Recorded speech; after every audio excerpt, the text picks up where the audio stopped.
ਅਸਲਾਮ ਵਾਲੇਕਮ, ਸਤਿ ਸ਼੍ਰੀ ਅਕਾਲ ਜੀ। ਉਮੀਦ ਕਰਨਾ ਕਿ ਸਾਰੇ ਠੀਕ ਹੋਵੋਗੇ ਔਰ ਜਿਹੜੇ ਸਟੂਡੈਂਟ ਨਵੇਂ ਆਏ ਨੇ ਉਹਨਾਂ ਨੂੰ ਦੱਸ ਦੇਵਾਂ ਕਿ ਇਸ ਚੈਨਲ ਦੇ ਉੱਤੇ ਪਤੰਤੇ 20 ਦਾ ਪੂਰਾ ਕੋਰਸ ਅਪਲੋਡ ਹੈ ਔਰ ਸਾਰੇ ਦਾ ਸਾਰਾ ਫ੍ਰੀ ਹੈ। ਤੁਸੀਂ ਆਪਣੀ ਤਿਆਰੀ ਬਿਲਕੁਲ ਫ੍ਰੀ ਕਰ ਸਕਦੇ ਹੋ। ਠੀਕ ਹੈ।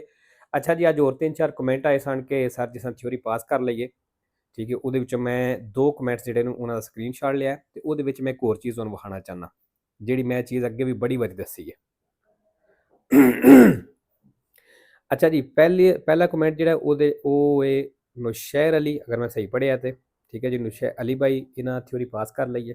ਠੀਕ ਹੈ, ਤੇ ਤੁਹਾਨੂੰ ਬਹੁਤ ਮੁਬਾਰਕ ਹੋਵੇ। ਥੱਲੇ ਜੀ ਲਾਸਟ ਕਮੈਂਟ ਜਿਹੜਾ ਤੀਸਰਾ, ਉਹ ਜੀ ਨਬੀਲ ਭਾਈ ਕੀਤੇ ਆ ਤਰੈਂਤੋ ਤੋਂ। ਉਹਨਾਂ ਆਖਿਆ ਸਰ ਜੀ ਮੈਂ ਆਪਣੀ ਥਿਊਰੀ ਪਾਸ ਕਰ ਲਈ ਹੈ ਤੁਹਾਡੇ ਚੈਨਲ ਤੋਂ ਪੜ੍ਹ ਕੇ। ਠੀਕ ਹੈ, ਥੱਲੇ ਤੁਸੀਂ ਗੌਰ ਕਰੋ ਕਿ ਉਹਨਾਂ ਲਿਖਿਆ ਕਿ ਮੈਂ ਇੱਕ 300 ਯੂਰੋ ਫੀਸ ਦਿੱਤੀ ਹੈ ਔਰ ਇੱਕ ਜਿਹੜੀ ਹੈ 100 ਯੂਰੋ ਫੀਸ ਦਿੱਤੀ ਹੈ, ਲੇਕਿਨ ਤਿਆਰੀ ਜਿਹੜੀ ਹੈ ਮੈਂ ਤੁਹਾਡੇ ਚੈਨਲ ਤੋਂ ਕੀਤੀ ਹੈ। ਠੀਕ ਹੈ, ਮੈਂ ਕਿਸੇ ਦੀ ਬੁਰਾਈ ਨਹੀਂ ਕਰ ਰਿਹਾ ਤੇ ਨਾ ਮੈਂ ਇਹ ਦੱਸਣਾ ਚਾਹੁੰਦਾ ਕਿ ਮੈਂ ਸਹੀ ਪੜ੍ਹਾਉਣਾ ਤੇ ਦੂਸਰੇ ਨਹੀਂ ਪੜ੍ਹਾਉਂਦੇ, ਲੇਕਿਨ ਮੈਂ ਇਹ ਚੀਜ਼ ਦੱਸਣਾ ਚਾਹੁੰਦਾ ਉਹ ਇਹ ਵੇ ਕਿ ਤੁਸੀਂ ਕਿਸੇ ਨੂੰ ਫੀਸ ਦੇਣੀ ਹੈ ਤੇ ਉਹਨਾਂ ਦੇ ਟਾਈਮ ਦੇ ਮੁਤਾਬਕ ਤੁਸੀਂ ਪੜ੍ਹਨਾ ਹੈ, ਚਾਹੇ ਘਰ ਬਹਿ ਕੇ ਪੜ੍ਹੋ, ਆਨਲਾਈਨ ਪੜ੍ਹਦੇ ਹੋ ਜਾਂ ਤੁਸੀਂ ਉਹਨਾਂ ਕੋਲ ਜਾ ਕੇ ਪੜ੍ਹਦੇ ਹੋ। ਠੀਕ ਹੈ, ਸਪੈਸ਼ਲ ਟਾਈਮ ਤੁਸੀਂ ਉਹਨਾਂ ਦੇ ਟਾਈਮ ਦੇ ਮੁਤਾਬਕ ਜਿਹੜਾ ਨਹੀਂ ਕੱਢਣਾ ਤੇ ਔਰ ਪੜ੍ਹਨਾ ਜੇ। ਦੂਸਰਾ ਤੁਸੀਂ ਪੈਸੇ ਵੀ ਦੇਣੇ ਨੇ, ਆਉਣ ਜਾਣ ਦਾ ਟਾਈਮ ਵੀ ਤੁਸੀਂ ਜ਼ਾਇਆ ਕਰਨਾ ਹੈ। ਉਹਦੇ ਨਾਲੋਂ ਬਿਹਤਰ ਨਹੀਂ ਕਿ ਤੁਸੀਂ ਘਰ ਬਹਿ ਕੇ ਪੜ੍ਹੋ ਔਰ ਜਿਸ ਟਾਈਮ ਤੁਸੀਂ ਫ੍ਰੀ ਹੋਵੋ ਉਸ ਟਾਈਮ ਪੜ੍ਹੋ ਔਰ ਪੈਸੇ ਵੀ ਕੋਈ ਨਹੀਂ ਦੇਣੇ। ਠੀਕ ਹੈ, ਤੁਸੀਂ ਇਸ ਚੈਨਲ ਤੋਂ ਪੜ੍ਹੋ ਜਾਂ ਕਿਸੇ ਹੋਰ ਚੈਨਲ ਤੋਂ ਜਿਹਨੇ ਵੀ YouTube ਦੇ ਉੱਤੇ ਪੂਰਾ ਕੋਰਸ ਅਪਲੋਡ ਕੀਤੇ ਹੈ ਉੱਥੋਂ ਪੜ੍ਹੋ। ਇਹਦੇ ਵਿੱਚ ਤੁਹਾਡੇ ਟਾਈਮ ਦੀ ਵੀ ਬਚਤ ਹੈ ਔਰ ਪੈਸੇ ਦੀ ਵੀ ਬਚਤ ਹੈ। ਇਹ ਚੀਜ਼ ਮੈਂ ਸਮਝਾਉਣਾ ਚਾਹੁੰਦਾ। ਅਗਰ ਕੋਈ ਸਟੂਡੈਂਟ ਨਵਾਂ ਸ਼ੁਰੂ ਕਰਦਾ ਹੈ, ਉਹ ਚਾਹੇ YouTube ਤੇ ਪੜ੍ਹੇ ਜਾਂ ਆਨਲਾਈਨ ਜਾ ਕੇ ਪੜ੍ਹੇ ਜਾਂ ਆਪਣੇ ਉਸਤਾਦ ਟੀਚਰ ਦੇ ਸਾਹਮਣੇ ਬਹਿ ਕੇ ਪੜ੍ਹੇ, ਉਹਨੂੰ ਪਹਿਲੇ ਹਫਤਾ 10 ਦਿਨ ਸਮਝ ਕੁਛ ਨਹੀਂ ਆਉਣੀ। ਠੀਕ ਹੈ, ਤੇ ਕੁਝ ਸਟੂਡੈਂਟ ਜਿਹੜੇ ਹੁੰਦੇ ਨੇ ਉਹ ਆਖਦੇ ਨੇ ਕਿ ਸਰ ਜੀ ਸਾਨੂੰ ਕੋਈ ਨਹੀਂ ਸਮਝ ਆਉਂਦੀ, ਮਤਲਬ YouTube ਤੋਂ ਨਹੀਂ ਸਮਝ ਆਉਂਦੀ ਤੇ ਅਸੀਂ ਤੁਹਾਡੇ ਕੋਲ ਆ ਕੇ ਪੜ੍ਹਨਾ ਚਾਹੁੰਦੇ ਹਾਂ। ਕੋਲ ਵੀ ਉਹ ਚੀਜ਼ ਹੀ ਹੋਣੀ ਹੈ, ਤੁਹਾਨੂੰ ਪਹਿਲੇ ਕੁਝ ਦਿਨ ਕੁਛ ਨਹੀਂ ਸਮਝ ਆਉਣੀ। ਠੀਕ ਹੈ, ਇਸ ਤੋਂ ਬਿਹਤਰ ਹੈ ਕਿ ਤੁਸੀਂ YouTube ਤੇ ਜਿਸ ਟਾਈਮ ਤੁਸੀਂ ਫ੍ਰੀ ਹੁੰਦੇ ਹੋ ਆਪਣੀ ਉਹ ਤਿਆਰੀ ਫ੍ਰੀ ਕਰੋ ਔਰ ਜਿਸ ਚੀਜ਼ ਦੀ ਤੁਹਾਨੂੰ ਸਮਝ ਨਹੀਂ ਆਉਂਦੀ ਉਹ ਤੁਸੀਂ ਵੀਡੀਓ ਖੋਲ ਕੇ ਤੇ ਬਾਰ-ਬਾਰ ਉੱਥੋਂ ਤੁਸੀਂ ਪੜ੍ਹ ਸਕਦੇ ਹੋ। ਠੀਕ ਹੈ ਜੀ। ਅੱਛਾ ਜੀ, ਵੀਡੀਓ ਜ਼ਿਆਦਾ ਲੰਬੀ ਹੋ ਜਾਣੀ ਹੈ। ਜਿਹੜੀ ਮੈਂ ਚੀਜ਼ ਸਮਝਾਉਣਾ ਚਾਹੁੰਦਾ ਸੀ ਉਹ ਉਮੀਦ ਹੈ ਕਿ ਤੁਹਾਨੂੰ ਸਮਝ ਆ ਗਈ ਹੋਵੇਗੀ। ਚਲੋ ਜੀ, ਚੱਲਦੇ ਹਾਂ ਆਪਣੀ ਵੀਡੀਓ ਦੀ ਤਰਫ। ਅੱਛਾ ਜੀ, ਪੇਜ ਨੰਬਰ ਹੈ 157 ਇਹਦੇ ਉੱਤੇ ਕੋਈ ਮੈਨੂੰ ਟ੍ਰਿਕ ਨਹੀਂ ਮਿਲਿਆ। ਠੀਕ ਹੈ, 158 158 ਦੇ ਤੇ ਜੀ ਲਫ਼ਜ਼ ਆਇਆ ਸੁਸਤਾਂਸੇ। ਸੁਸਤਾਂਸੇ ਜਿਹੜਾ ਵੇ, sostanze sempre vero ਤੇ ਇੱਕ ਵਾਰੀ ਫਾਲਸੋ ਹੁੰਦਾ ਹੈ। ਫਾਲਸੋ ਕਿਹਦੇ ਨਾਲ ਹੈ ਜੀ? ਫਾਲਸੋ ਹੁੰਦਾ ਹੈ ਰਿਮੋਰਕੀ ਨਾਲ, ਰਿਮੋਰਕੀ। ਠੀਕ ਹੈ। ਅੱਛਾ ਜੀ, ਇਹਦੇ ਵਿੱਚ ਵੀ ਆਇਆ ਸੁਸਤਾਂਸੇ ਤੇ 5ਵੇਂ ਸਵਾਲ ਦੇ ਵਿੱਚ ਵੀ ਆਇਆ ਸੁਸਤਾਂਸੇ ਆਇਆ। ਠੀਕ ਹੋ ਗਿਆ। ਫਿਰ ਆ ਜਾਓ 6ਵੇਂ ਸਵਾਲ ਦੇ ਵਿੱਚ।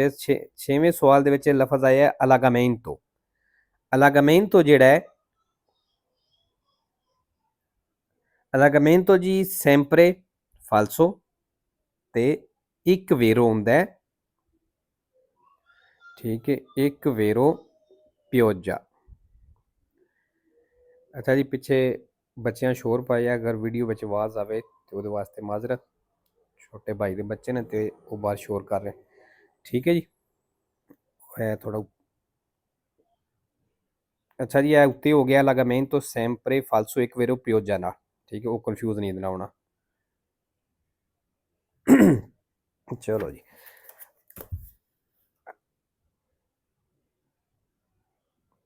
ਅੱਛਾ ਜੀ, ਹੁਣ ਆ ਜੋ 159 159 ਇੱਥੇ ਜੀ ਪਹਿਲੇ ਸਵਾਲ ਦੇ ਵਿੱਚ ਲਫ਼ਜ਼ ਆਇਆ ਸਪਰੋਵਿਸਤੀ।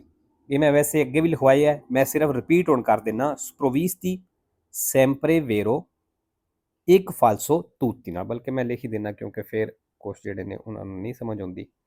ਸੈਂਪਰੇ ਵੇਰੋ ਮੈਂ ਸਿਰਫ ਇਸ ਤੋਂ ਕਰ ਰਿਹਾ ਸੀ ਕਿ ਟਾਈਮ ਬਚ ਜਾਏਗਾ। ਇੱਕ ਫਾਲਸੋ, ਫਾਲਸੋ ਕਿਹਦੇ ਨਾਲ ਹੈ ਜੀ? ਤੂਤੀ ਨਾਲ। ਠੀਕ ਹੋ ਗਿਆ। ਅੱਗੇ ਜੀ ਫਿਰ ਦੂਸਰੇ ਸਵਾਲ ਦੇ ਵਿੱਚ ਲਫ਼ਜ਼ ਆਇਆ ਹੈ ਪੋਤਰਵਾਰਸੀ। ਪੋਤਰਵਾਰਸੀ ਮਤਲਬ ਮਿਲ ਸਕਦਾ ਹੈ ਔਰ ਇਹ ਵੀ ਸੈਂਪਰੇ ਵੇਰੋ, ਸੈਂਪਰੇ ਵੇਰੋ ਔਰ ਦੋ ਫਾਲਸੋ। ਫਾਲਸੋ ਕਿਹਦੇ ਨਾਲ ਹੈ ਜੀ? ਇੱਕ ਹੁੰਦਾ ਹੈ ਸੋਲੋ ਨਾਲ, ਇੱਥੇ ਅੱਗੇ ਮੈਂ ਦੂਸਰਾ ਵੀ ਲਿਖ ਦੇਣਾ, ਔਰ ਦੂਸਰਾ ਹੁੰਦਾ ਹੈ ਦਿਸ਼ੇਜ਼ਾ ਨਾਲ। ठीक हो गया। può trovarsi sempre vero, दो फालसो एक सोलो नाल और दूसरा दिशेजा नाल। अच्छा जी, चौथे सवाल ਦੇ ਵਿੱਚ ਲਫ਼ਜ਼ ਆਇਆ ਹੈ ਅਮੈਸੀ। ਅਮੈਸੀ ਮਤਲਬ ਇਜਾਜ਼ਤ, ਪਰਮੇਸੋ।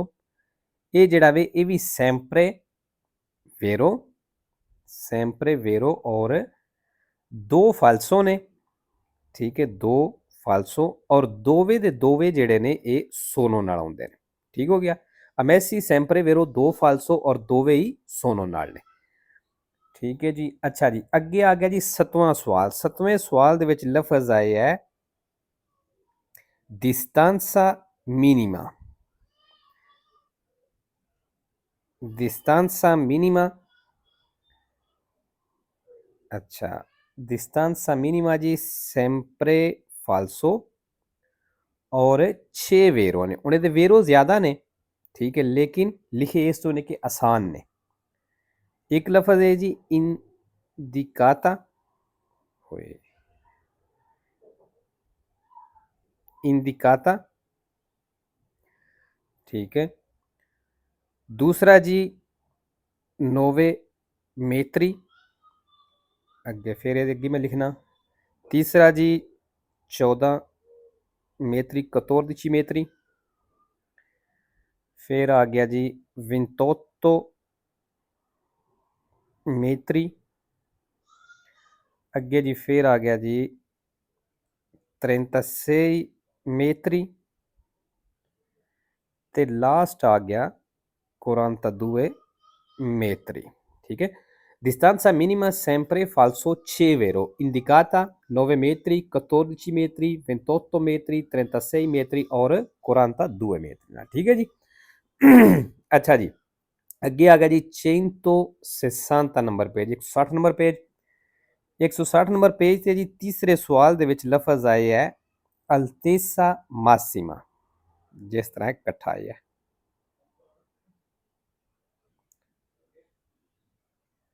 अल्तेसा मासिमा। अल्तेसा मासिमा जी sempre vero, एस का मतलब sempre ते वी का मतलब वेरो।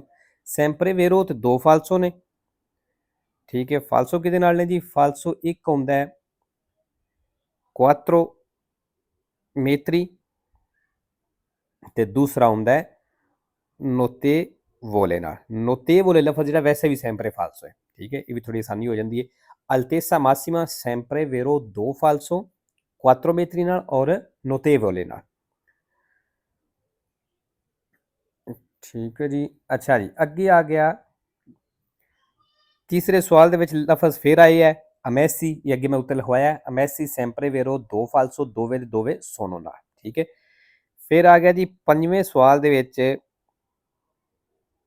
फिर आ गया पो trovarsi, ये भी अगे मैं लिखवाया उत्ते पो trovarsi sempre vero, दो फालसो एक सोलो नाल और दूसरा discesa नाल, ठीक है। अच्छा जी, अगे आ जो पंजवें सवाल ਦੇ ਵਿੱਚ पंजवें सवाल ਦੇ ਵਿੱਚ लफ्ज़ आया अदीबिती, ठीक है। अदीबिती ਜਿਹੜਾ है अगे पिछे लिखवाया sempre vero ਤੇ 4 फालसो ने, ठीक है। पंजवें ਵਿੱਚ भी आया है और नवें ਵਿੱਚ भी आया है। अच्छा, नवें ਵਿੱਚ भी वेखो, ए वेखो, ये मैं नवा इस तुक वहाण लगा क्योंकि ये फालसो वाला लफ्ज़ आया है। अदीबिती sempre vero, 4 फालसो, 2 नॉन नाल, एक वाले नाल और एक सोलो नाल। इत्थे वेखो वाले आ गया ਇਹਦੇ ਅੱਗੇ, ठीक हो गया। अच्छा जी, अच्छा, अदीबिती sempre vero ਤੇ 4 फालसो। फालसो ਕਿਹਦੇ ਨਾਲ ਨੇ ਜੀ? ਦੋ ਜਿਹੜੇ ਆਉਂਦੇ ਨੇ नॉन नाल, एक वाले नाल और एक सोलो नाल। और ਇਹ सवाल ਦੇ ਵਿੱਚ ਤੁਹਾਨੂੰ ਦੱਸਿਆ ਸੀ ਕਿ ਇਹ ਜਿਹੜਾ ਵੇ अच्छा जी, पेज नंबर गलत हो गया, ठीक है, मतलब सवाल ये ठीक है। चलो ठीक है जी, ए वेखो वाले आ गया और ए वाले सुल्तान तो भी जो लफज है ए जिस तरह कट्ठा है ये तो उत्ते कर लेने क्योंकि वाले सुल्तान तो जोड़ा है ये sempre falso और 0 vero है। ठीक हो गया। वाले soltanto vi sempre falso 0 vero है। ਅੱਗੇ ਜੀ 9ਵੇਂ ਸਵਾਲ ਹੈ। 10ਵੇਂ ਸਵਾਲ ਦੇ ਵਿੱਚ ਹਾਂਜੀ 10ਵੇਂ ਸਵਾਲ ਦੇ ਵਿੱਚ ਕਸੋਨੇ ਲਫ਼ਜ਼ ਆਏ ਹੈ। ਕਸੋਨੇ ਇਹ ਵੀ ਜਿਹੜਾ ਹੈ ਕਸੋਨੇ ਵੀ sempre falso ਜੇ sempre falso ਤੇ 0 vero। ਠੀਕ ਹੋ ਗਿਆ। ਅੱਛਾ ਜੀ ਹੁਣ ਆ ਜਾਓ 161 ਨੰਬਰ ਪੇਜ 161 161 ਤੇ ਜੀ ਲਫ਼ਜ਼ ਫਿਰ ਆ ਗਿਆ ਜੇ 7ਵੇਂ ਸਵਾਲ ਦੇ ਵਿੱਚ ਅਦੀਬਿਤੀ। ਠੀਕ ਹੈ ਇਹ ਉਹੀ ਜਿਹੜਾ ਅੱਗੇ ਲਿਖਵਾਇਆ ਇਹ ਵੇਖੋ ਅਦੀਬਿਤੀ ਸੈਂਪਰੇ ਵੇਰੋ 4 ਫਾਲਸੋ 2 ਨੌਨ ਨਾਲ 1 ਵਾਲੇ ਨਾਲ ਔਰ 1 ਸੋਲੋ ਨਾਲ। ਅੱਗੇ ਜੀ 8ਵੇਂ ਸਵਾਲ ਦੇ ਵਿੱਚ ਲਫ਼ਜ਼ ਆ ਗਿਆ ਦਿਸਤੈਂਸੀਆਰੇ। ਦਿਸਤੈਂਸੀਆਰੇ ਮਤਲਬ ਫਾਸਲਾ ਰੱਖਣਾ। ਦਿਸਤੈਂਸੀਆਰੇ ਜਿਹੜਾ ਜੇ ਇਹ ਸੈਂਪਰੇ ਫਾਲਸੋ ਤੇ 0 vero। ਠੀਕ ਹੈ distanziare sempre falso 0 vero। ਅੱਗੇ ਜੀ 11ਵੇਂ ਸਵਾਲ ਦੇ ਵਿੱਚ ਲਫ਼ਜ਼ ਆਇਆ ਹੈ insieme। ਇਹਦੀ ਨਾਲ ਕੋਈ ਲਿਸਟ ਹੈ ਉਹਨਾਂ ਨੂੰ ਪਤਾ ਹੋਵੇ ਕਿ insieme ਇਹਦੇ ਵੀ ਬਤੇਰੇ ਵੇਰੋ ਫਾਲਸੋ ਨੇ। insieme ਜੀ sempre falso ਤੇ 2 vero ਨੇ। ਵੇਰੋ ਕਿਹਦੇ ਨਾਲ ਨੇ ਜੀ ਇੱਕ ਆਉਂਦਾ ਬਲਕਿ ਦੋ ਆਉਂਦੇ ਨੇ ਆਲਤੋ ਨਾਲ। ਠੀਕ ਹੈ ਔਰ ਤੀਸਰਾ ਆਉਂਦਾ ਦੋਪੋ ਨਾਲ। insieme sempre falso 2 vero 2 alto ਨਾਲ ਔਰ 1 dopo ਨਾਲ। ਅੱਛਾ ਜੀ ਥੱਲੇ ਆ ਜਾਓ ਜੀ 12 ਨੰਬਰ ਸਵਾਲ ਤੇ ਆਊਟੋ ਸਨੁੰਦਾਤੀ। ਇਹ ਵੀ ਅੱਗੇ ਲਿਖਵਾਇਆ ਜਿਹੜੀ ਡਬਲ ਲੰਮੀ ਬੱਸ ਹੁੰਦੀ ਹੈ ਉਹਨੂੰ ਆਊਟੋ ਸਨੁੰਦਾਤੀ ਆਖਦੇ ਨੇ। ਔਰ ਆਊਟੋ ਸਨੁੰਦਾਤੀ ਜਿਹੜਾ ਹੈ ਸੈਂਪਰੇ ਵੇਰੋ ਤੇ 4 ਫਾਲਸੋ ਨੇ। ਫਾਲਸੋ ਕਿਹੜੇ ਨੇ ਫਾਲਸੋ ਵੀ ਇਹ ਵੀ ਆਸਾਨ ਹੀ ਨੇ ਕਿਉਂਕਿ ਜਿਹੜੇ ਛੋਟੇ ਲਫ਼ਜ਼ ਉਹ ਆਸਾਨ ਹੀ ਹੁੰਦੇ ਨੇ। ਇੱਕ ਨੌਨ ਇੱਕ ਵਿਏਤਾ ਇੱਕ ਜਿਹੜਾ ਹੈ ਤੂਤੀ ਔਰ ਚੌਥਾ ਜਿਹੜਾ ਹੈ ਇਹ ਆਉਂਦਾ ਜੇ ਵਿਏਤਾਤੋ। ਠੀਕ ਹੈ ਜੀ ਆਊਟੋ ਸਨੁੰਦਾਤੀ ਸੈਂਪਰੇ ਵੇਰੋ 4 ਫਾਲਸੋ ਨੌਨ ਵਿਏਤਾ ਤੂਤੀ ਔਰ ਵਿਏਤਾਤੋ ਨਾਲ। ਠੀਕ ਹੈ ਜੀ ਲਓ ਜੀ ਅੱਜ ਦੀ ਵੀਡੀਓ ਕਾਫੀ ਹੈ ਤੇ ਇਨਸ਼ਾਅੱਲਾ ਮਿਲਨੇ ਆ